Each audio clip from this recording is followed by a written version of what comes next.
Do you ever wake up and think about democracy and democratization in developing countries? No? Well, maybe you should, because it's very interesting, very important. Today I want to talk about two pretty big words, democracy and democratization. Why? Well, over time, democratization has become an important factor in today's goals of development in developing countries. It has become so important that whether funders of development projects will give money to certain developing countries hinges on whether these countries make progress in becoming more democratic. In other words, no democratization, no money from the donors to help a developing country and its people. So, yes, the international community agrees that democracy is important and that democratization should take place. But what even is a democracy? What does democracy actually mean? To find out, I asked around. Für mich ist Demokratie freie Wahlen und eine absolute Gewaltenteilung. In my opinion, democracy doesn't exist without capitalism. Für mich bedeutet Demokratie, dass ich in meinem Land mitbestimmen kann, was passiert. I believe that a democracy needs a good education system.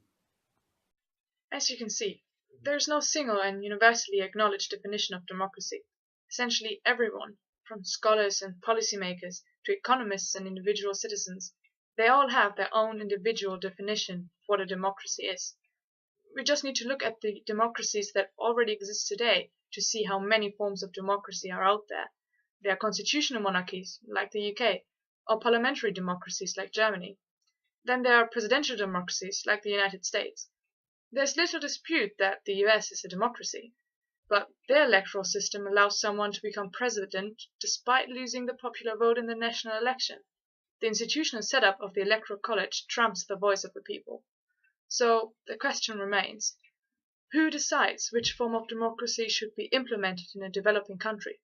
And how should this democratic setup be reached? How should democratization be approached? Of course, there are just as many democratization approaches as definitions of democracy out there, but I would like to share with you the following three. The modernization approach focuses on correlations between economic and social factors that are linked to democracy. These correlations are universal and linear.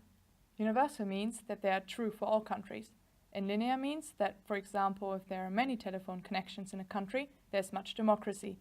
It has been recognized that some correlations are only partly universal because of regional differences. A strong middle class is also needed, as it supports democratic and moderate political parties and criticizes extremist groups. The transition approach sees the political elites to be the agents for democratic change, through their choices and initiatives. They identify 4 different phases. The first phase is characterized by national unity and the sense of a common political identity. The second, preparatory phase, involves political struggle between opposed groups. In the third phase, called decision phase, the elite compromises and accepts to put some democratic rules into operation.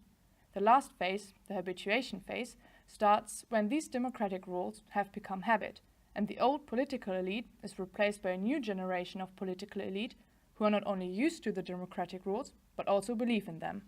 The structural approach centers on the change of the structures of the state, class, and transnational power. But don't hold your breath.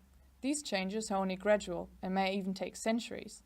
Fans of this approach say that a democracy only works when there is a balance of class power. Transnational movement of ideologies and cultures and the end of international tensions can also be beneficial for democratization. So far, we have seen that the difficulties of defining democracy and how to approach democratization are the underlying issues of what to measure. But that's not all. Questions about how to measure democratization are just as important and difficult. Many democracy indices are made up of a long list of indicators. This has advantages and disadvantages. The more indicators you use, the more detailed your index, and the less likely you are to leave out factors that influence how democratic a country is. However, it also makes such an index difficult to use, as many of the things measured cannot be directly linked back to democratization. But if you use fewer and broader indicators, you risk not being able to reveal things that are unique to a country. The particularities of each country are a challenge when you want to compare countries with each other. You can only do a cross-country comparison when you use the same indicators and the same way of measuring them for every country you look at. But two countries that have the same rank in an index could in fact have fundamental elements that vary, and the quality of democracy in these two countries may not actually be the same, even though they are ranked the same. So maybe we should look at how a single country has changed over time, rather than trying to compare different forms of governance with each other. But even when we only look at one country, it's not as easy as you might think. It is generally agreed upon that the electoral and the decision-making process should be included to a certain degree. But when you expand the factors you are looking at to include a very wide and broad range of issues, such as social changes, it becomes difficult to say who or what actually caused this change. Maybe it is completely unrelated to democratization. And you should also not just focus on policy outcomes, because even a good policy can be made by an undemocratic government. Once you have decided which indicators to include, you have to think about the scale of democracy you want to use. When you want to have a clear cut and look at how many full democracies exist in the world, then a binary scale, democratic and undemocratic, is useful. But when you want to find out how the quality of democracy has changed in a country, a more varied scale is much more helpful. In this way, you can also better find differences between democracies such as Japan, the US, or Sweden.